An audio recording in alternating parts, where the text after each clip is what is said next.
tonight we have an update in the Mansfield train derailment that left roads blocked for weeks. Now all roads are back open. Now while crews aren't done with the cleanup quite yet, officials say this is a major step forward for the area. Fox 61's Celine Arab has more on what it took to get here and what's next for the cleanup process.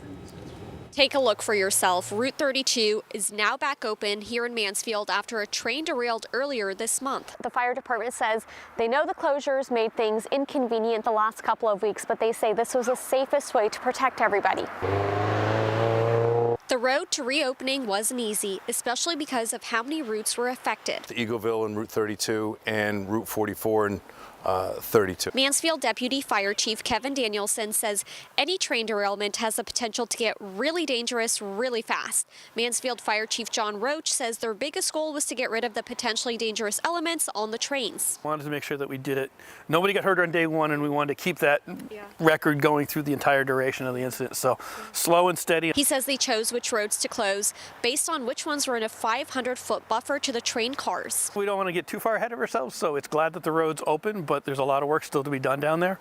The grease cars, so LPG was the big hazard. Taking care of that big hazard took some time. Last week they started removing liquid petroleum gas from the train cars that derailed. It's not a simple process. They call it transloading, when they remove gas from a derailed car onto a non-damaged one.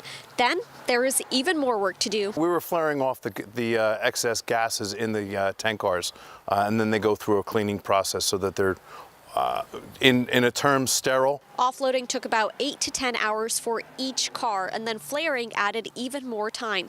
But they're still not done yet because while the cars are out of the water, they're still in the area where the crash happened. We have, I believe, 9 cars that remain. 6 have been offloaded to the LPG, and then there's another 3 that are there having some liquid transferred to tanks that are on the tracks right now. Now heads up, they still need to get the rail cars off the property, and that means they'll have to shut down the roads again to bring the cranes back in. That could be sometime this weekend or early next week, so plan for detours. In Mansfield, Celine Arab, Fox 61.